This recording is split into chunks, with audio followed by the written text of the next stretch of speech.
Você sabe muito bem o que você quer de alguém que você contratou, uma instrumentadora, a sequência que ela faz. Talvez você não vai ser o melhor instrumentador, mas você vai saber o que você espera do outro lado de quem está te prestando esse serviço. E eu vejo muita gente querendo começar a colocar o pé na internet, mas não tentando entender como o básico funciona. Eu vou fazer o marketing da minha empresa, eu vou fazer o Instagram, eu vou publicar, eu vou postar, eu vou fazer a comunicação daquilo que eu faço. De certa forma, isso que você está falando é uma comunicação. Você está divulgando aquilo que você faz. O marketing é mais profundo. Qual é a missão mais louca? E foi assim que a gente teve. Quando a gente anunciou o SDW e disse para o mercado que nós queríamos colocar 10 mil pessoas, as pessoas falaram que a gente era louco. Como que a gente sai daí, de quem teve agência de marketing, e vai para um SDW, cara? Me conta como é que foi essa mudança. Cara, por que eu saí da agência de marketing?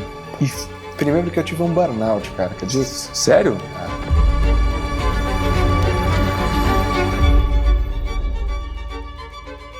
Olá, bem-vindo ao Go Doctor Podcast. Esse canal é um canal de comunicação com você para que você, a hora que você tira o jaleco e senta na cadeira de gestor da sua clínica, muitas vezes se sente sozinho, sem com quem conversar e às vezes não sabe aonde buscar informação. Então esse aqui é um canal da Go Doctor para que você possa ter pessoas sentadas aqui conversando com você de frente a frente, não só profissionais da área da medicina, mas profissionais das mais diversas áreas para tentar preencher todos os pilares que uma grande empresa precisa ter para ser gerida da maneira correta. Esse é o Go Doctor Podcast, toda terça-feira. Assista o completo agora. E hoje eu tenho um prazer, uma honra de receber aqui meu mentor, meu professor, a gente vai falar mais sobre isso aqui, mas vou até ler o currículo. Marcel Roxo, publicitário, empresário, especialista em marketing pela USP, pós-graduado em neuromarketing, um dos nomes por trás, o Grupo Primo, Thiago Nigro, Joel J. Esse cara está por trás desses caras também, vocês vão saber um pouquinho mais sobre isso. Fundador do Santos Digital Week, um dos maiores eventos de negócio, tecnologia e inovação do país, e vive de transformar estratégia em ganhos mensuráveis, conectando pessoas e vamos falar sobre marketing, essas conexões. Obrigado por ter vindo. Obrigado eu, cara, pelo convite. A gente está aqui conversando com médicos, tá? Tá. E a ideia é, eu sei que esse podcast até está atingindo outros grupos agora, tem Perfeito. dentistas falando com a gente, outras áreas de saúde também, até empresários que estão gostando do conteúdo. Legal. Mas no grosso aqui nós estamos falando com médicos, destravando eles para que se tornem melhores empresários. E aí quando a gente fala sobre isso, um dos grandes tabus na medicina é marketing. E aí, antes, em vez de eu te perguntar o que é marketing, na sua opinião, eu quero te perguntar o que não é. É vender o tempo todo? É fazer peça de anúncio? O que não é marketing no seu ponto de vista? Cara, justamente o que você descreveu agora no final, que muitas pessoas acham que é marketing, é justamente o que não é marketing, né? É, na verdade, comunicação. Né? Então, eu vou fazer o marketing da minha empresa, eu vou fazer o Instagram, eu vou publicar, eu vou postar, eu vou fazer a comunicação daquilo que eu faço. De certa forma, isso que você está falando é uma comunicação. Você está divulgando aquilo que você faz. O marketing é mais profundo. Quando a gente fala de marketing, a gente está falando de negócio. Tem muita gente que coloca que marketing é um departamento. Quando a gente olhar na essência profunda, o marketing ele é parte do negócio. Eu vou te usar como exemplo. Sim. Quando você decide mudar para um espaço como esse, quando você decide abrir outras linhas de receita, um outro novo posicionamento, ter mais profissionais, pegar e garantir um LTV maior para o teu cliente, tudo isso é marketing. Porque isso é uma decisão dentro do teu modelo de negócio que impacta no faturamento, que impacta no teu posicionamento, que impacta na tua estrutura, que impacta na forma que você está gerindo esse negócio. E aí você vai decidir uma estratégia de marketing que é uma estratégia muito enviesada para comunicação. Como que eu comunico isso para fora? E isso é comunicação. Certo. Então eu trago a tese e gosto de defender que o marketing ele permeia por todas as áreas de um negócio. Só que é normal e comum a gente entender que marketing é quando eu vou divulgar, mas não é só isso não. Porque tudo que você está fazendo envolve marketing, desde a precificação, desde a construção, desde a reforma, desde o posicionamento, desde a arquitetura que você fez. Tudo que você explicou para a gente hoje é uma decisão no teu modelo de negócio, mas decisão estratégica de negócio que, de certa forma, o marketing se envolveu em todas essas áreas. Então, deixa eu ver se eu peguei, se eu entendi. Então, é como se eu tivesse que imaginar que tudo começa com um branding, do quem sou eu. Sim. E aí o marketing é como se ele fosse o maestro dessa orquestra que vai comunicar nos diferentes pontos de funil onde eu vou interagir com esse meu cliente, é isso? Sim, porque pensa comigo, né? Quando você decide ir por um espaço desse tamanho, Você começa a decidir um novo caminho para o seu negócio. Então você decide um novo quem você vai atender. Você decide quais novos serviços eu vou ter. Como que eu quero ser visto? Para quem que eu quero ser visto? Qual que é o preço que a gente vai praticar? Qual que é a forma que ele precisa ser atendido? Por que dentro do meu espaço eu não quero que pareça uma clínica, eu quero que pareça um ambiente muito mais, talvez que ele se sinta mais confortável, diferente do que é o tradicional. Isso são decisões de negócio, mas são decisões de marketing e decisões de brand. Não é um departamento isolado. Entendi. Claro que depois quando você vai ali embaixo fazer eu tenho um SDR, eu tenho um close, um comercial 2, uma estratégia, um funil, também é uma estratégia de marketing, mas o marketing ele vai permear por todas essas decisões também. Eu gosto de dizer, e isso é uma fala de um grande amigo, um grande profissional de marketing, talvez um dos caras mais inteligentes que eu conheço, chamado Felipe Attabi, que ele fala, marketing é business. Opa, tá, o marketing está em todas as suas decisões de negócio. Não se coloca ali como um departamento isolado. E como é que eu faço, por exemplo, que lá você lida conectando vários empresários, e a gente mesmo dentro da área médica, a gente tem áreas que são mais B2B, mais B2C. Vou te dar um exemplo disso. Tá. Anestesista presta serviço para outro médico. Perfeito. Radiologista presta serviço para um outro médico. A gente tem várias outras áreas dentro da medicina que a relação se dá com outro médico e não necessariamente com o paciente comum, que é o público final, quando a gente imagina a medicina. Como é que eu faço na minha estratégia de marketing para entender, para eu não pescar no aquário errado? Com que olhos, como é que eu traço isso? Tá, uma coisa que a gente pensa com muita clareza é ter a definição do ICP que você quer atingir, né? Que é Ideal Customer Profile. Se eu tiver muita clareza do ICP, eu vou mapear todos esses comportamentos desse ICP.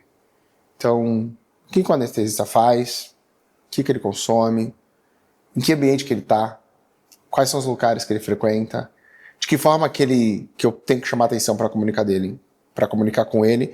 Quando eu tenho todo esse mapeamento, eu tenho um cheiro ali de qual é o caminho que eu tenho que seguir. E aí eu vou buscar uma estratégia de comunicação para chamar a atenção dele, para fazer com que ele, de alguma maneira, se conecte comigo. Só que isso funciona para quase tudo que a gente vai fazer. Né? Imagine que agora você tem dentro do seu espaço hoje vários ICPs. Uhum. Para cada ICP você tem um tipo de comunicação. Para cada ICP você tem um tom de comunicação. Para cada ICP você tem um estágio de nível de consciência desse ICP. Sim. Tem gente que não entende o conceito de uma clínica full service que pode me atender de múltiplas formas 360. Então eu preciso dar consciência para essa pessoa. Tem gente que já tem 100% da consciência, ele só precisa saber se esse é o espaço que vai atender aquilo que ele precisa naquele momento. Até aí, que a gente chama de jornada de escala de nível de consciência, existe uma estratégia de comunicação de acordo com o público, de acordo com a maturidade dela e de acordo com o conhecimento que ela tem sobre aquele assunto. Tá. E tudo isso vira uma estratégia de marketing/comunicação. Tá. E para cada uma dessas coisas eu vou ter provavelmente que entender muito bem qual ferramenta que eu estou jogando, para jogar o jogo dessa ferramenta. Sim. Stories, Reels, são coisas diferentes para níveis de consciência É diferentes. porque o comportamento em cada etapa ou cada mídia é um comportamento diferente. Né? Quando eu fui fazer pós em neuromarketing, eu quis estudar uma das coisas que eu mais gosto, que é comportamento humano. Eu gosto de dizer que marketing nada mais é do que a gente entender sobre o comportamento das pessoas. Tá. O comportamento das pessoas em determinadas redes ou em determinados locais é um comportamento diferente. O comportamento que você tem ao assistir um vídeo no YouTube não é o mesmo de você scrollar um feed do Instagram, que é diferente de como você escreve no TikTok. Então, entender o algoritmo, entender a ferramenta, entender os pontos de contato da ferramenta também é determinante e importante na hora de criar uma estratégia. É complexo, né? Quando a gente fala, pô, meu Deus, então tem muitas variáveis na hora de criar uma estratégia? Sim. Para ser assertivo, sim. Tá. Entendeu? E eu acho que uma vez eu te vi falando sobre isso, que é a diferença entre plataformas de interesse e plataformas de intenção, é isso? Isso. Cara, foi até um corte bem legal, que deu super certo. É um podcast que eu gravei com o João já tem um tempo. E é uma forma muito interessante de explicar marketing, né? Quando as pessoas vão entender sobre plataformas. Eu gosto de dizer o seguinte, o Google é a plataforma que a gente tem mais intenção. Quando eu vou ali no Google, eu tenho uma dúvida, uma clareza daquilo que eu estou pesquisando. Então eu vou com uma intencionalidade. Clínica de alta performance em Ribeirão Preto. Eu estou buscando uma coisa que eu me interessei. Então eu tenho uma intenção. Sim. Essa pesquisa ela não tem esse mesmo comportamento no Instagram e TikTok. Por mais que elas estão virando plataformas de busca já. Sim. Né? A gente pesquisa, às vezes, por uma palavra-chave, eu já até consigo te encontrar, dependendo como você produziu o seu conteúdo, em uma palavra-chave, até posso te achar. Mas não é a mesma intenção. Eu não entro no Instagram hoje para procurar restaurante japonês em Ribeirão Preto. Eu não vou com essa intenção. Eu vou numa camada muito mais de interesse. Ali eu vou tentar chamar a sua atenção, que é o que eu gosto muito do conceito AIDA, que é de 1898, do Elmo Lewis, que é atenção, interesse, desejo, ação. Tá. Na rede social, você não está entrando para pesquisa em si, você está entrando geralmente para relaxar, para se informar de uma forma leve ali, para se entreter, para ver o que tem de acontecimento. E aí, quando você está scrollando, alguma coisa te chama a atenção. Fala, opa, nossa, que legal, um novo restaurante japonês em Ribeirão Preto. Que restaurante é esse? Deixa eu ver. Nossa, que prato bonito. Mas que localização é essa? Aí você fala, nossa, nesse bairro? Não, nunca passo por lá sempre, nunca vi. Então ali foi todo um comportamento de interesse. Esse interesse, ele vira um desejo que vira uma ação. E às vezes vira uma intenção. Opa, você manda para sua esposa e fala, cara, olha esse restaurante. Eu faço muito isso com a Lara. Uhum. Lara, olha isso. Olha isso. Vamos nisso aqui? Então naquele momento eu captei o teu interesse para fazer com que você gere uma ação. Então, quando eu falo desse formato, as redes sociais têm comportamentos diferentes também. E nós, durante a nossa jornada de compra, temos comportamento diferente em diversas plataformas. Por isso que, por exemplo, na rede social a gente compra, mas quase sempre a compra na rede social ela é uma compra de commodity. Tá. Eu já comprei muita coisa porque pareceu muito rápido, era uma coisa muito bacana, legal, a um preço bacana, pum, compra. Diferente de quando eu vou pesquisar. Recentemente eu fui pesquisar uma fisioterapeuta. Foi um comportamento todo de intenção. Fisioterapeuta perto da minha casa, que atende no mesmo bairro, na mesma rua. Pesquisei, fui no orgânico do Google para ver quais que eram os mais bem ranqueados. Entrei no contato com todas, vi a velocidade de atendimento de WhatsApp, agendei uma consulta com todas, e fui avaliando quem que mais fez sentido. Eu não fui para o Instagram em nenhum momento para tomar essa decisão. Você estudou neuromarketing. Qual que é o seu perfil comportamental? O meu é DI. DI. E você acha que poder ir com toda essa pesquisa me surpreendeu agora. Eu achei que já era uma coisa mais... Mas o meu é mais I. Ah, tá. Foi com essa preparação de pesquisa. Agora, você citou uma coisa antes, eu queria te fazer uma pergunta que a gente entra nessas páginas de mídias sociais mais desarmado, mais relaxado, que é um momento de prazer.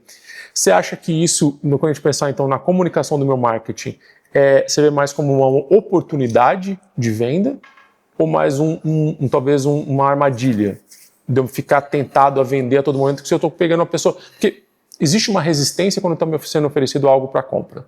Se eu estou percebendo que você está tentando me forçar uma venda, uma compra, existe uma resistência natural nisso. Quando você estava falando, eu fiquei pensando, poxa, mas se eu estou num ambiente então que eu estou relaxado, que de repente eu não estou esperando essa abordagem, é mais fácil? É um desafio? É uma armadilha para essa peça de marketing? Como é que você colocaria isso? É que assim, depende bastante, né? Quando a gente tá falando de rede social, se você tá desarmado e tá no momento de relaxar, quase sempre os conteúdos que você vai ver ali são os conteúdos orgânicos das pessoas que você mais segue, das pessoas que você mais interage. Tá. Se você for pego surpreendentemente por um novo conteúdo, isso acontece o dia inteiro, esse é um conteúdo que quase sempre, na minha opinião, ele é um conteúdo que tem que chamar a sua atenção para gerar um interesse. A venda é uma consequência. Tá. Né? E quanto menos parecer que está vendendo, melhor. O que cada vez está funcionando muito mais, porque a gente é impactado por mais de 5 mil mensagens por dia, e talvez você não lembre de 3 se eu te perguntar hoje. Não lembro. Porque nenhuma foi tão relevante para você. Quase sempre o que é relevante é que, cara, desperte uma curiosidade muito interessante naquele momento. Por isso que cada vez mais o tipo de conteúdo está sendo feito de uma forma que a gente chama de mais orgânico e mais nativo. Tá. Parecendo menos conteúdo, parecendo menos produzido, parecendo mais conversa, para parecer menos que é uma propaganda. Não sei se você sabe, mas a gente já foge muito facilmente de propagandas do Google Ads, como antigamente. Se você entra num portal, você lê um montão de matéria, você está sendo impactado o tempo inteiro por um montão de propaganda, talvez você não lembre de nenhuma. Uhum. Porque o seu olho já está treinado para, já fugir. Porque, você já sabe que é propaganda, né? Então isso acontece muito. Então a questão da rede social, cada vez mais, na minha percepção, é uma rede social cada vez mais voltada para curiosidade. Histórias. Indo por esse lado, então, eu acho que é uma excelente oportunidade. Porque o que a gente vê muito oportunidade é o seguinte, eu vejo muito colega médico que fala assim, pô, Antônio, mas eu não tenho uma editora de vídeo como a sua que vai fazer um vídeo elaborado, entrando em imagem, pelo que você está me contando agora. Então, a tendência é o contrário. O cara que está ali, ele, self-made man, ele e o celular, ele de repente vai ter conteúdos tão impactantes quanto, ou até mais, do que esses super produzidos. Não, total. Tem um dado, eu não vou lembrar quem soltou esse dado, sobre a questão do conteúdo ter menos qualidade, agora tem performado mais. Tá. É porque a superprodução parece uma coisa meio que pronta, engessada ou marketizada. Quando você está fazendo uma coisa mais, que eles chamam de lo-fi, mas bastidor, você pega o seu celular nativo ali e responde uma coisa de um jeito mais leve, tem uma conexão diferente, né? Então, se tá se produzindo. E, assim, coisa simples. Eu vou te dar um exemplo. Você é médico, eu tenho uma coisa maravilhosa chamada necrose vascular na cabeça do fêmur. É bilateral. Jura? Tenho. Já tenho todo o laudo para fazer prótese e cirurgia. Recentemente eu fui pesquisar sobre como que é a cirurgia de prótese de quadril. Não é uma pesquisa no Instagram. Eu fui no Google. Perdão, eu fui no YouTube. Que eu falei, eu quero ver um vídeo. A maior parte dos vídeos era uma produção super caseira. Caseira. Caseira. Nitidamente ali ele colocou um celular, ele não comunicou bem, ele falou travado, mas tá tudo bem, naquele momento eu queria a informação. Só que ao mesmo tempo foi importante, tinha vídeos com muitas visualizações.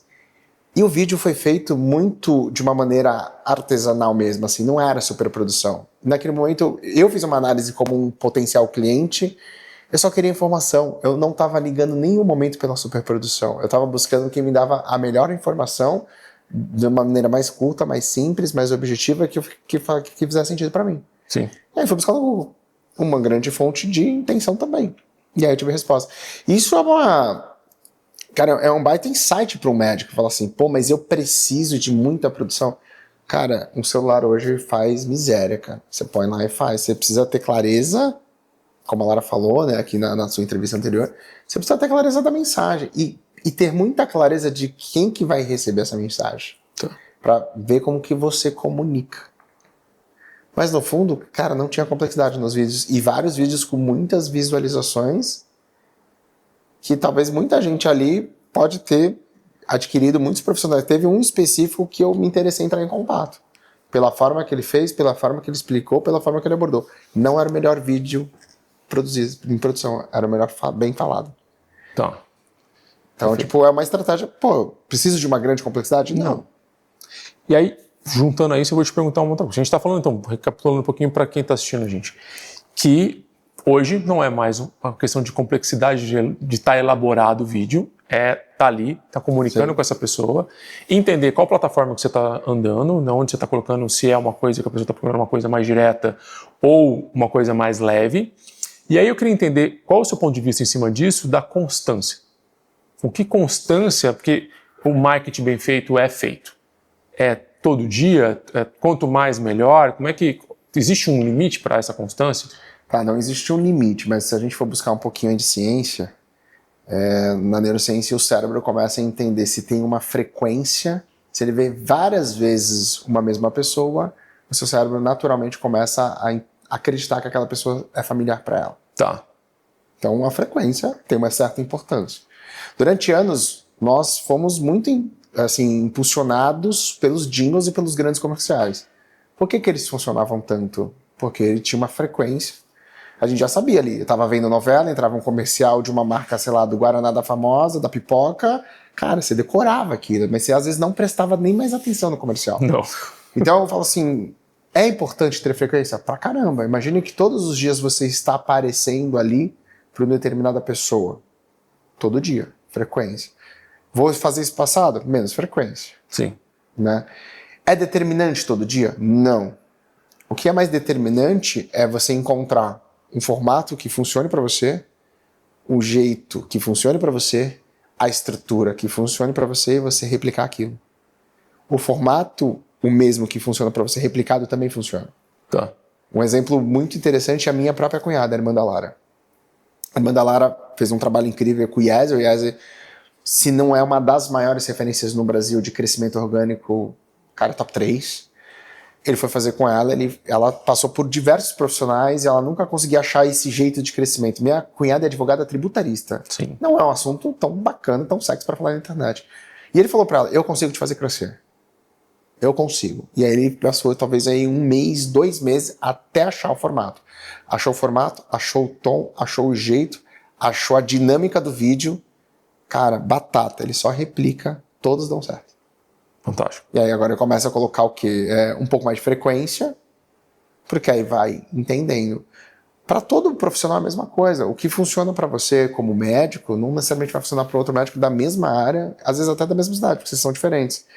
Mas vai ter um formato ali, um jeito de fazer que você vai achar único seu, que vai ter um resultado exponencial. E é esse que tem um resultado um pouquinho exponencial que pode viralizar. E pode ser você falando por uma câmera, pode ser você respondendo como se fosse uma pergunta para um paciente, onde você não olha para a câmera, e você pode ler um teleprompter, Sim. roteirizado mesmo para você, até você vai treinando e ficando melhor. Pode ser você abrindo e respondendo caixa de pergunta, ou pode ser você fazendo entrevista no podcast. Os formatos estão validados. Todos, de certa forma, funcionam. Não significa que vai funcionar para você. Mas eles são validados. Aí você vai achar o que mais casa com o seu jeito e que mais casa com a audiência que você quer conversar. Você fala com mulheres. Sim. Qual a faixa etária? De 30 a seus 50 anos. Então, mas de 30 a 50 também tem uma comunicação diferente. Tem. A mais nova é uma outra, até a cirurgia que ela está buscando é outra, e a mais 45 mais é uma outra E pode ser que, sei lá, no YouTube vai funcionar melhor para uns 50 ali, e no Instagram é a mulherada de 30. Aí você fala, cara, eu não consigo rampar tanto com a mulher de 50 aqui no Instagram, mas com a de 30 eu achei o jeitinho de fazer. E você vai achando, né? E a parte do algoritmo é maravilhosa por isso, porque depois ela te mostra os dados. Sim. Ela te mostra dados de retenção, ela te mostra de engajamento, interação. Até a hora que você fala, cara, você cria uma própria anatomia daquilo que você fez. O que funcionou pra mim? Tem uma anatomia. E fala, cara, eu vou melhorar em cima da anatomia. Vou melhorar meu gancho. Pô, ele mostra uma coisa maravilhosa. Agora, quanto tempo médio que assiste o seu Reels? Sim. Aí eu vi um meu lá específico, 21 segundos. Falei, tá, eu tenho uma métrica. Como que eu saio de 21 para 26? Sim. Então eu tenho que mudar alguma coisa no meu vídeo, eu tenho que melhorar o meu storytelling no meio, porque se é 21 segundos, ele tá parando no 21. A anatomia desse vídeo, o que no 21 segundos, aconteceu alguma coisa no 21º segundo que deu um downgrade aqui absurdo no meu vídeo que não foi legal? Ou eu tenho que gerar um gancho para fazer o cara ir até o final? E aí tudo é uma experimentação. A ferramenta te entrega o caminho depois. Né? O que eu acho legal quando a gente fala de marketing, dessas ferramentas aqui com o pessoal que está assistindo a gente, é que o que eu vejo na maioria dos médicos, e às vezes eu falo médico porque é com quem eu estou convivendo e estou tentando desbloquear a cabeça deles, mas o que eu vejo na maioria das pessoas, talvez, é delegar uma agência de marketing tudo isso. Não só essa interpretação, essa leitura, esse resultado, ele não sabe. Eu falo, você sabe muito bem o que você quer de alguém que você contratou, uma instrumentadora, a sequência que ela faz. Talvez você não vai ser o melhor instrumentador, mas você vai saber o que você espera do outro lado de quem está te prestando esse serviço. E eu vejo muita gente querendo começar a colocar o pé na internet, mas não tentando entender como o básico funciona. Então, pelo que você está me dizendo agora, eu faço vídeos simples, eu e o celular, mas a metodologia tem uma complexidade de interpretação. Tem uma complexidade. O que acontece, eu acho que não só com o médico, Antônio, tudo que é novo é um pouco desconfortável. Sim. Né? Para você se tornar um bom médico, pós-formado, quantos anos levou? O cara falou 12 anos. Que você sentiu e falou assim, acho que agora eu sou bom de verdade. Isso? Ontem. Entendeu? Eu tô brincando porque mas é isso. Assim, eu demorei 12 anos para começar, porque foram 6 de faculdade, mais 6 de residência. E aí, hoje, não tô brincando, mas a cirurgia que eu fiz ontem foi extremamente desafiadora, literalmente ontem. E falei, cara, agora olha o que eu fiz, entendeu? E eu tenho certeza que daqui a um mês vai ser renovada essa data. Então, assim, se a gente entender que é uma montanha profissionalmente que a gente quer escalar, né, eu decidi escalar a montanha também. Tem 9 meses que eu saí do bastidor. Sim. E eu decidi, falei, eu vou jogar esse jogo. Tá bom, é desconfortável? Eu não me assistia de jeito nenhum, cara. Não me assistia, tinha pavor. A sua palestra, tô disponibilizada aqui pra você na íntegra, não quero ver. Não, eu não queria ver, não, é desesperador pra mim. Mas eu falei, eu preciso achar o meu jeito. Sim. Eu preciso. Então, pra eu ficar bom nisso, leva tempo. Leva mais talvez muito mais rápido do que os 12 anos, do que os meus anos. Sim. Mas o desconforto é. Então, quando a gente vai pensar em marketing, a primeira coisa é, eu não quero fazer, não quero pensar. Então, eu vou contratar uma agência que a gente vai resolver para mim. Não vai. Fui dono de agência de marketing. Não é assim. Eu consigo fazer o meu papel. Também eu tenho que colocar muita energia em você, mas você tem que fazer o seu. E eu brinco hoje que, cara, acho que é mais 80% estudando, pensando, criando, pesquisando do que executando. Tá. Né? Então, geralmente, quando ele vai contratar uma agência, ele pensa, eu vou contratar uma agência, ela vai fazer por mim, aí o cara chega lá e fala, tá, o que eu tenho que falar? Aí a agência também, uma agência rasa, às vezes fala, não, você tem que falar assim, ó, 3 coisas que você deve fazer pós a cirurgia do silicone. Sim. Cara, bullshitagem total isso aí, cara. Entendeu? Primeiro, eu tenho que te entender, cara. Quem você é? Sim. O que você quer? Como você quer ser visto? Qual mensagem? Qual é o teu comercial? Sim. O que você, cara, odeia? Quais são os teus valores? Como é que é a tua família? Como é que é a tua esposa? E aí, entender assim, cara, o que é confortável pra você e o que não é confortável? O que você tá disposto a fazer e o que você não tá disposto a fazer? E aí, assim, ó, baseado nisso, eu vou te trazer alguns caminhos aqui de profissionais e você vai falar assim, o que faz sentido pra você e o que não faz. E aí a gente fala, mas a gente precisa de um alimento de expectativa. Eu preciso de você para fazer o meu trabalho e vice-versa. Sim. A agência, lógico, tem um papel de trazer muito mais esse caminho de, ó, Antônio, a gente pesquisou, a gente baseou, a gente criou, a gente viu aqui, vamos testar isso aqui por 90 dias. Eu preciso testar 90 dias com você. Você tá disposto a tentar 90 dias e talvez são 90 testes que podem não dar certo? Você fala, cara, puta, nenhuma expectativa contigo. Sim. Né? E do outro lado é também, qual é o meu papel como profissional? Porque se você só terceirizar, não vai dar. E aí outra coisa é uma paciência, leva tempo, né? Quantos profissionais que a gente vê hoje dando muito certo, mas há quanto tempo ele começou? Tem um músico, foi muito interessante. Um dia tem um músico que ele pegou uma música de pagode, fez um rock, meu emo core. Um cara cabeludão, assim. Não sei o nome dele. Ele rock pesado? Ou rock... Ele fez um emo, meio que emo. Tá. Um rock, mas ele transformou um pagode num rock. Sim. E aí ele viralizou. Pau! Estourou. Eu falei, putz, que da hora, cara. Aí eu fiquei curioso. Eu falei assim, tá. Ele colocou que era vídeo, sei lá, 78 de 200. Ele iria fazer 200 vídeos daquele... De 200 vídeos de música. Sim. Aí eu falei, tá. Quando que ele estourou? Não sei. Eu fui caçar. Todos. Primeiro vídeo não era de guitarra, era de violão, ele tocando uma música qualquer. Foi assim, segundo, terceiro, quarto, que cara, nada. Aí dentro dessa jornada eu comecei a perceber que ele começou a mudar. Ele tentou dinâmica diferente, ele tentava formato diferente, ele tentava início diferente. Cara, sei lá, no vídeo 71 foi quando ele, pum, rampou. Cara, ele fez uma paródia de emo com uma música de pagode, ele já tinha mudado a dinâmica, tinha formado a qualidade do vídeo. Cara, 70 vídeos ele levou pra fazer. Pra achar o dele. Fala assim, opa, o formatinho dele é esse. E não é tão diferente no marketing, né? Quando a gente vai conversar com um cliente ou uma empresa. Tem um processo. Claro que se você tiver disponibilidade de tempo, talvez seja mais rápido para fazer. Mas a questão quando o médico às vezes vai começar, ele quer um resultado rápido, não quer se envolver, não quer fazer, aí ele faz poucas coisas e fala assim, tá vendo? Não dá certo, isso aqui para mim funciona. Exato. Isso aqui não funciona. Cara, eu vejo isso todo dia. Eu vejo isso todo dia. É a maior desculpa, é a maior auto-enganação que eles colocam todas essas barreiras. Não, já tentei. Tentou como? Com que jeito? Não. Com que ferramenta? Não, eu tentei uma vez, eu fiz uns vídeos, virou nada. Mas vídeos... E se perde por aí. E eu acho que, eu falo isso muito na mentoria, essa é uma discussão, eu ia falar de 2016, mas é até antes. Se você vai para a internet ou você não vai para a internet. Hoje não tem como estar fora. Não tem como. Absolutamente não tem como estar fora. E aí eu queria entender um pouco mais de outras coisas desse aspecto. Como que a gente sai daí, de quem teve agência de marketing e vai para um SDW, cara? Me conta como é que foi essa mudança. Cara, por que eu saí da agência de marketing? Primeiro porque eu tive um burnout, cara, quer dizer? Sério? Teve um momento da nossa vida que o modelo da agência de marketing estava acabando com a minha saúde. Porque quando a gente trabalha com marketing, agência, a gente trabalha muito com a expectativa do cliente. Então a expectativa é que você vai fazer a empresa dele decolar. Sim. E é um conjunto de estratégia, né? Eu preciso de você também. Então muitas vezes quando a gente fazia uma estratégia, ele falava que eu não tinha tido resultado, eu pegava o atendimento do time dele e falava assim, cara, dá uma olhada no atendimento da sua empresa. Vocês nem respondem. Então não é falta de estratégia.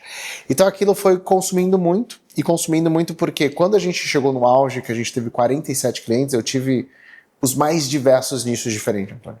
E aí eu era o estrategista, então eu tinha que pensar para uma brigadeiria, eu tinha que pensar para um cara de uma banda de música, de rock, eu tinha que pensar para um cara que trabalhava com CNH-PCD, eu tinha que fazer uma marketing para uma escola de educação infantil em São Vicente, eu fazia o marketing de uma bomboniere, de uma doceria, eu atendia um restaurante japonês, então naquele momento eu falei, cara, eu não tinha mais tanta criatividade para isso.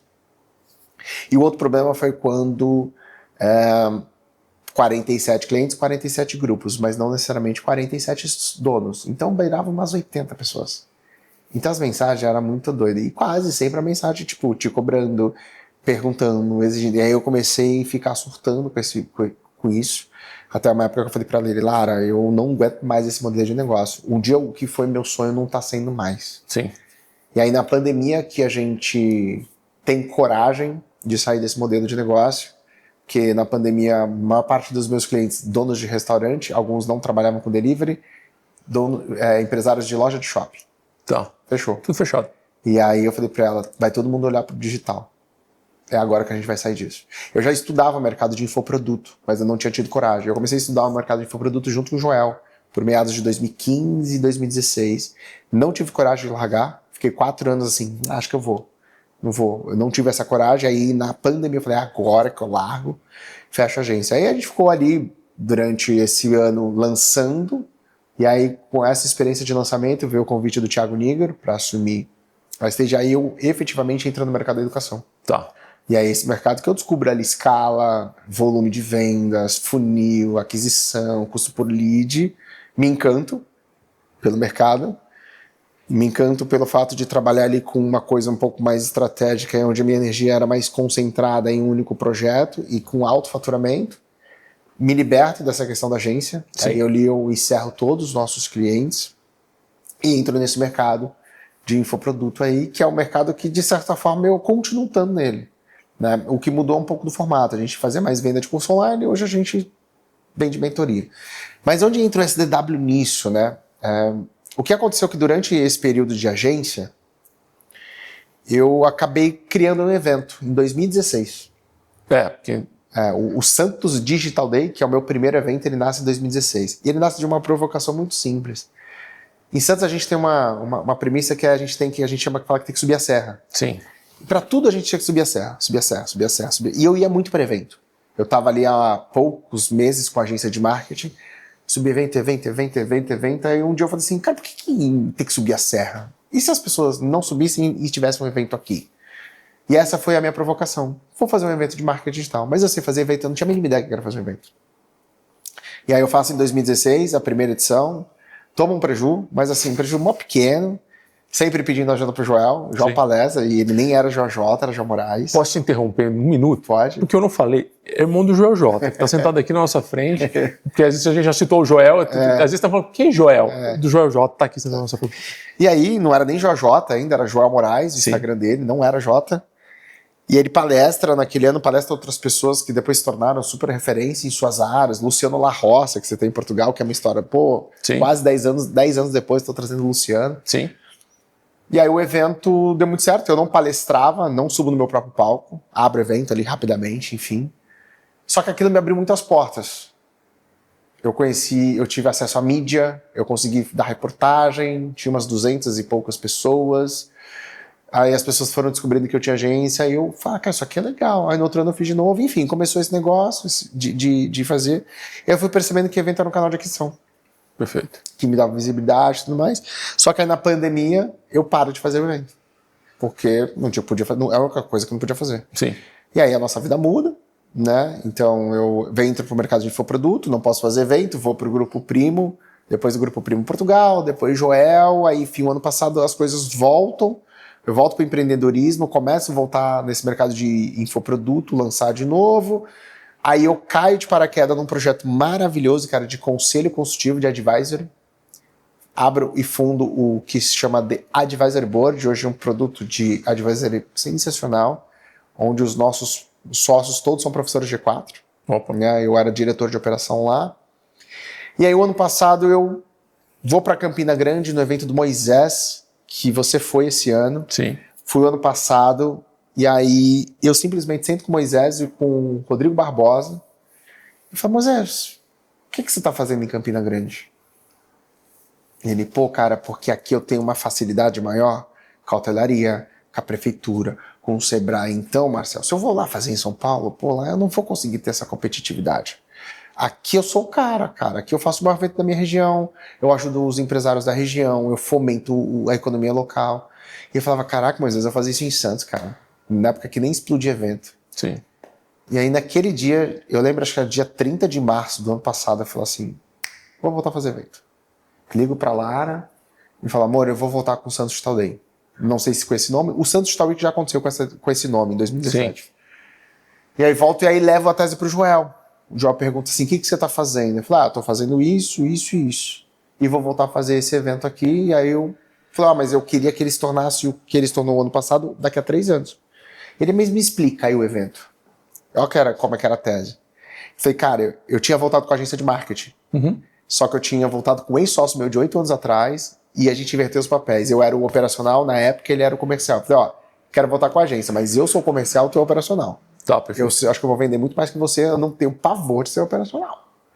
Mas eu acho o modelo legal, porque os empresários precisam. Sim. Né?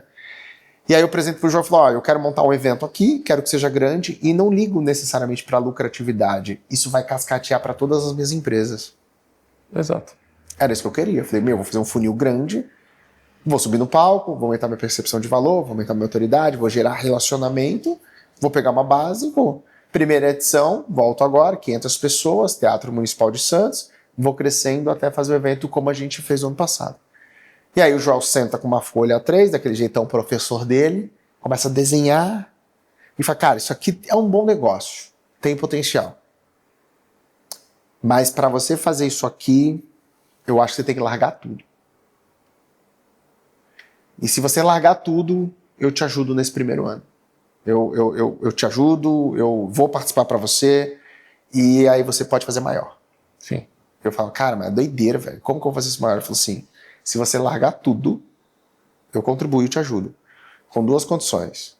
Eu falei, o quê? Ele, larga tudo e muda pra Alphaville.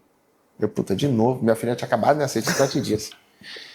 E aí, quando ele fala assim, ele fala, começa pelo evento, depois você abre as outras coisas. Tá. Mas eu te garanto que se você fizer isso e colocar energia 100% nisso, você vai vender isso. Alguém vai se interessar em comprar, porque isso é um canal de aquisição muito forte. Não, gigante. Quantas pessoas passaram lá? 10 mil. 10 mil pessoas. 2 dias. Vocês não têm ideia do tamanho do evento. 2 andares, um palco gigantesco, nomes que circularam por ali, pessoas gabarito gigantesco. Lá embaixo também. Evento aberto, né? Foi. Pessoas palestrando o tempo todo, 3 palcos embaixo, um palco grande lá em cima. Vocês não têm ideia. E esse ano bem maior. A expectativa é um pouco mais expressiva, hein? Mas eu queria pegar esse gancho e entender, pedir autorização para falar sobre esse assunto aqui, porque eu sei que é uma coisa que está saindo do forno, que vai ser talvez o maior evento desse sentido do país. O SDW Wellness. O que você está vendo que os médicos não viram ainda? Tá. Acho que assim, alguns já estão vendo, tá? Vou te criar minha tese aqui. Quando a gente concluiu o SDW, eu destravei uma nova habilidade.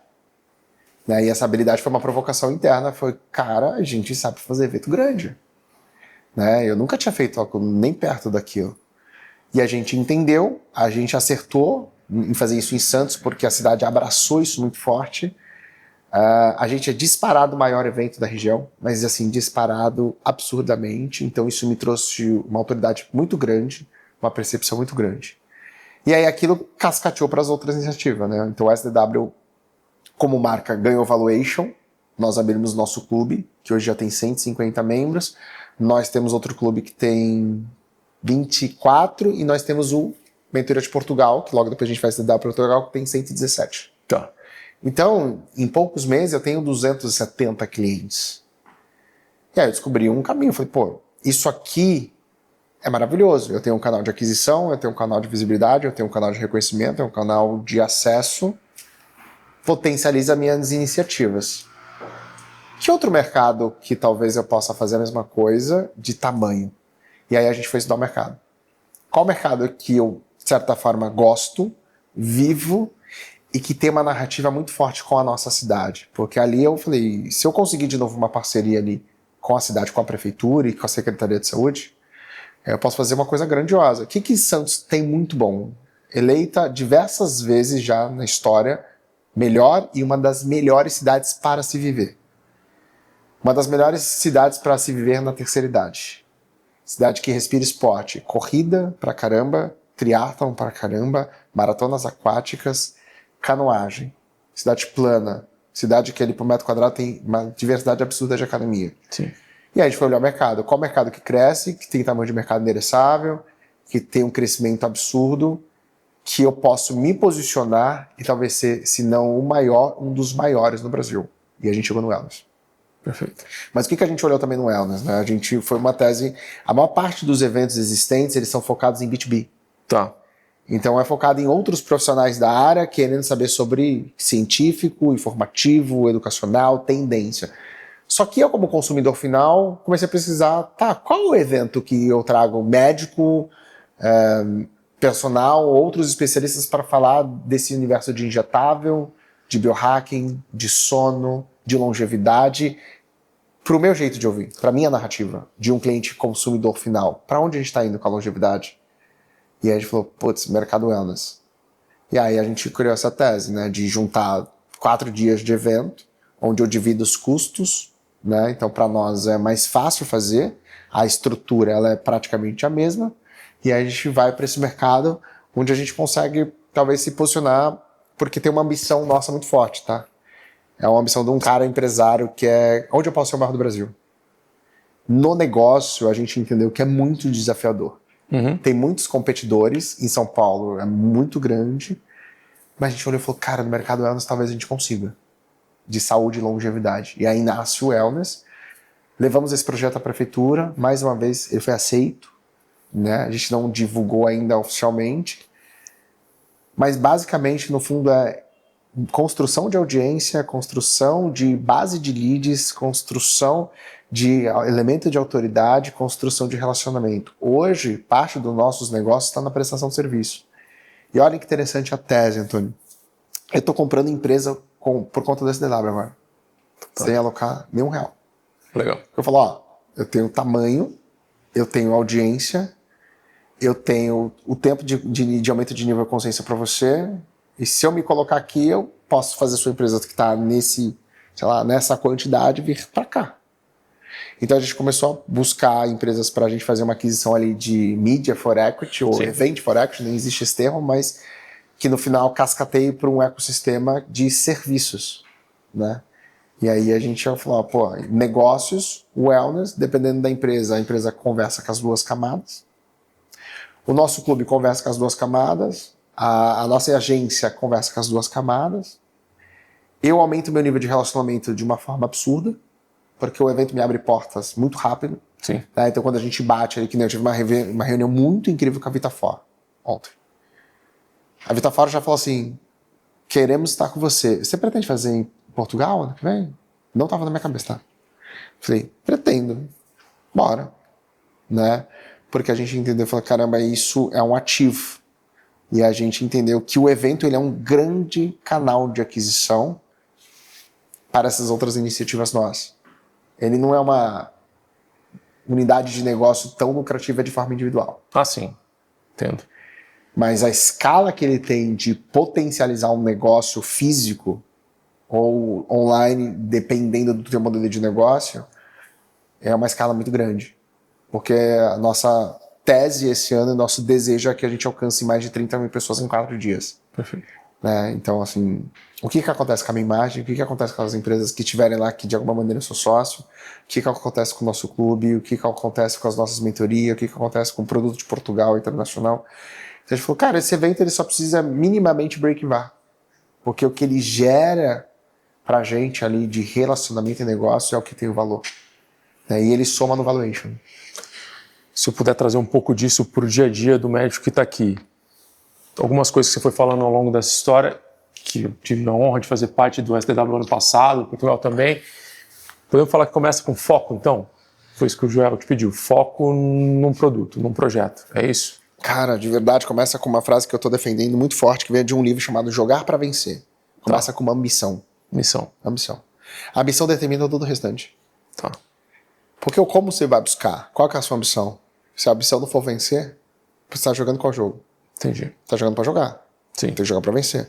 Porque quando você descobre qual a sua ambição, qual jogo você vai jogar, você vai buscar qual é a habilidade necessária para vencer esse jogo. Então, no fundo, começa com uma ambição agressiva. E aí é a ambição muito daquele livro também dos 10x, né? Sim. 10x é melhor que 2x, do tipo, qual é a ambição mais louca? E foi assim que a gente teve. Quando a gente anunciou o SDW e disse pro mercado que nós queríamos colocar 10 mil pessoas, as pessoas falaram que a gente era louco. Porque ninguém nunca fez isso. Eu não tinha com quem me aconselhar em Santos. Falar, cara, eu vou fazer um evento para 10 mil pessoas, quem pode me ajudar? Não tinha. Sim. Então ali foi uma ambição agressiva e uma meta agressiva. E eu tive que descobrir uma nova habilidade que eu nem sabia que existia dentro de mim, cara. Não, perfeito. E aí essa habilidade, uma delas foi incentivada pelo jogo, foi largar tudo para fazer isso. Foi foco 100%, foi foco absoluto. Tanto, o largar tudo foi no nível de ficar, Antônio, exatos 11 meses sem ganhar R$1. Nós fomos ganhar nosso primeiro R$1 depois do SDW, quando a gente recebeu o nosso primeiro cheque, no dia 30 de abril. Cara. Não, passou de 12 meses e 2 semanas do dia que a gente sentou com o João. Então, levou 12 meses e 2 semanas pra gente receber o primeiro cheque de um ano inteiro de trabalho, sem ganhar R$1. Missão. Então foi preciso um foco e um propósito. Porque o propósito do SDW não era para o primeiro ano, era para o terceiro. Né? Terceiro ano que a gente busca na nossa estratégia que ele vai começar a escalar. Primeiro ano é acontecer, então a gente só queria que ele existisse. Sim. Né? Para as pessoas falarem, pô, você prometeu, você falou, ele existiu. Esse ano a nossa palavra é consolidação. Então a gente sai de talvez sorte para realmente vocês sabem fazer, deu certo, a gente coloca as pessoas, e aí o nosso terceiro ano que a gente fala, agora a gente quer buscar o crescimento e tornar isso lucrativo. Né? A gente também quer que ele, como evento, sobreviva como uma unidade de negócio. Ele precisa sobreviver como uma unidade de negócio, eu não posso nunca fazer ele para depender do pitch que eu faço lá dentro. Não, ele precisa ser uma unidade de negócio. E aí a gente mudou o modelo de negócio, a única tese diferente do ano passado para cá é que a gente decidiu fazer 100% gratuito. Tá. E aí é puramente matemática.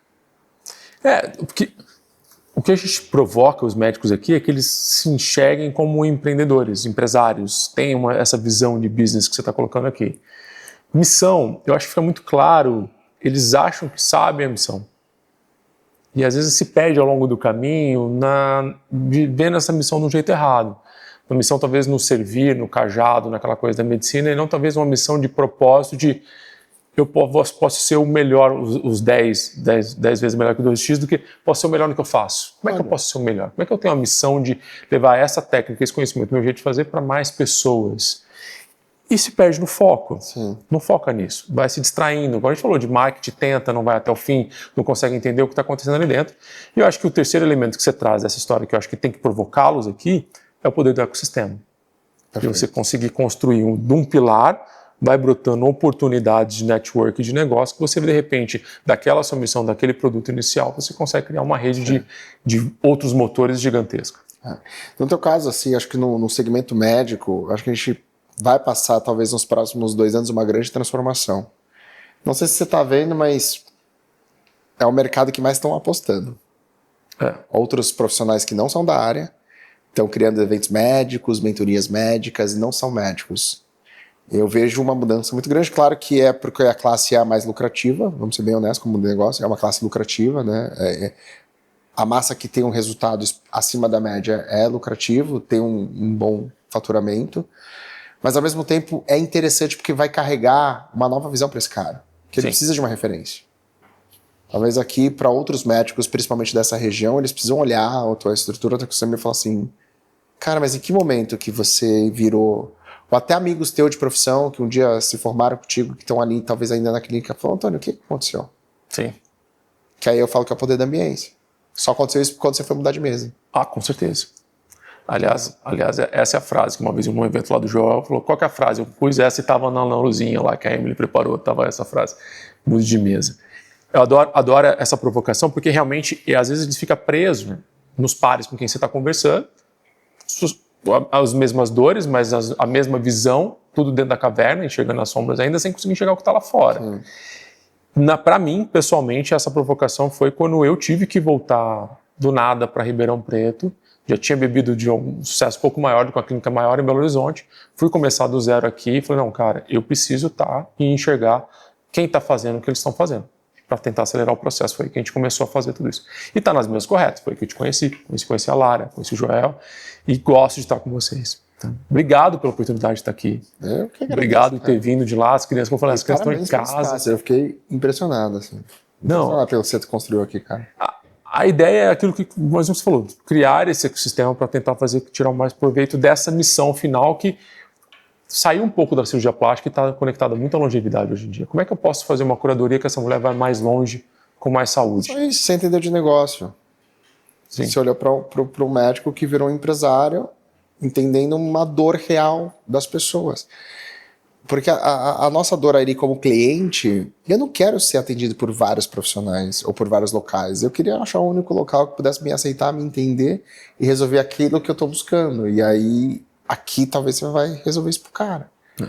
E aí você consegue se transformar num empresário e tem algum momento, talvez, da tua carreira que X% do teu faturamento já não exige mais o teu trabalho braçal, que é o que representou durante muito tempo. Sim. E aí você fala, cara, aí a longevidade profissional também.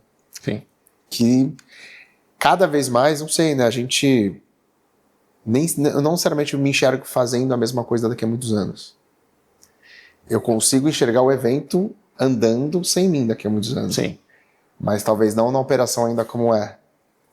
E acho que alguns profissionais como você, eu converso com algum. Você conheceu uma amiga minha médica, Ana Paula Ervolino, você conheceu lá. A Ana Paula está num momento, grande desafio da carreira dela, querendo fazer uma transição. Porque começou a falar assim, não estou mais me enxergando nessa área. Preciso achar um outro caminho na área médica, que me deixe feliz, que eu consiga contribuir com outros médicos, mas essa parte da Ana Paula operacional já está indo, Marcelo. Não estou conseguindo mais me ver fazendo isso. Aí ela precisa começar a achar um modelo de negócio onde ela consiga exigir menos dessa área que ela fez por anos, né? Sim, e a gente vê que tem muitos médicos que têm uma dificuldade grande É aquela coisa que foi perguntada e provocada há um tempo atrás para mim, que ficou muito claro. Eu não sou o que eu faço. O que eu faço é parte do que eu sou e eu posso mudar o que eu estou fazendo e continuando entregando a minha essência de uma outra maneira. Por isso que o braço educacional surgiu tão forte. Porque além da parte de operar, de entregar o resultado cirúrgico, poxa, que a gente mudar a vida desses médicos. Estava conversando com um mentorado essa semana. Ele estava assim, eu não sei, está difícil destravar para eu vender. E aí eu comecei a provocar, por quem que você cresce? Está crescendo por conta do quê? Se você não crescer, quem está em casa que estava naquela expectativa daquele resultado e que não está sendo entregue porque simplesmente você optou por ficar como está? Essa provocação eu adoro colocar para eles aqui, dos mentorados e o pessoal que assiste aqui ao Doctor, porque está na hora de despertar, achar a sua missão. Sim. E pegá-la com paixão e realmente tocar em frente essa história para fazer com que a coisa mude. Eu brigo com meu filho que faz eu achar a minha missão. Ele me deu uma missão esses dias. Eu brinquei com ele, eu olhei um carrinho e falei assim, filho, vamos comprar esse carro aí pra você? Carrinho. Meu filho falou assim, papai, esse carro não cabe em casa. Pronto. Aí eu falei, papai vai trocar de casa. Exato. Aí ele foi pro escalar e falou assim, mãe, a gente pode comprar esse carro, esse carro, porque o papai disse que a gente vai trocar de carro. Cara, juro por Deus, naquele momento eu falei assim, aumenta a meta aí. Exato. Trocar de casa porque eu quero comprar um carro pro Miguel. Cara, acabou. Aí eu falei, o que eu tenho que fazer? Aí é o que, cara? O que eu tenho que fazer? Como eu tenho? Não importa. Eu vou ter que aprender uma coisa nova, uma habilidade. É que nem vender, né? Uma é dificuldade. Você vai aprender. Eu odiava vender, cara. Eu comecei, nem contei isso, mas não tem contexto, mas eu comecei minha carreira no Itaú, cara. Eu fiz publicidade, mas eu não quis ir fazer estágio, porque pagava pouco e eu consegui um emprego no Itaú por conta do meu tio Jorge, e aí ganhava-se bem. Eu odiava vender. Pix, não era Pix, não era Pix. Pix, título de captação, segura, fala, meu Deus, era desesperador pra mim, então, desesperador. Então, vender pra mim era um fardo, assim. Quando eu abri a agência, quem vendia era meu sócio, eu não vendia não. Hoje, cara, esse vai ter uma hora que eu falo assim, pra crescer o que eu preciso vender. E hoje a galera fala, você tem time comercial? Não tem comercial na minha empresa, comercial sou eu. Um dia, quando eu tiver um volume cavalar de lead, a gente muda de ideia. Tá. Então, a gente vai amadurecer. Por isso que eu gosto desse muito do porquê. Cara, meu filho que me dá essa cenoura aí. Foi uma coisa mó básica, mas não foi, sabe? Sim. Pô, papai, não dá porque a casa não cabe em casa. Acabou. Falei, agora vai caber, vou arrumar outra casa. Entendeu? Mas, cara, foi minha cenoura. Falei, é isso. Tenho que mudar de casa, então vamos mudar, tem que fazer mais dinheiro. Tem que vender mais, tem que crescer mais. Porque eu quero trocar de casa. Só por isso. Perfeito. Porque eu vou comprar o carrinho agora. E se não mudar de casa, eu vou trazer ele aqui, porque aqui dá pra andar de carrinho. Meu cara, obrigado. Cara, obrigado demais. Obrigado. Obrigado pela presença. Vocês vieram lá. Tenho certeza que você vai sair daqui muito provocado. Por tudo que a gente conversou aqui. Por isso que eu gosto de não só trazer médicos de sucesso aqui, mas trazer pessoas de outras áreas de sucesso. Olha o tamanho desse cara que está sentado na sua frente aqui hoje, o tamanho dos projetos, as pessoas com quem ele anda, para você entender como que a ambiência vai te provocar essa clareza da qual vai ser a sua missão, do foco para colocar isso em prática e do porquê que você não pode parar onde você está. Essa é a função da Go Doctor. Te provocar, espero que você esteja provocado. Toda terça-feira tem uma provocação nova por aqui. Eu quero que você pegue esse vídeo, mande para alguém que você acha que vai ajudar também. Se inspira, siga, fique ligado, porque toda terça-feira nós estamos aqui de novo, a Go Doctor, te provocando de novo para que você cresça mais. Até o próximo episódio.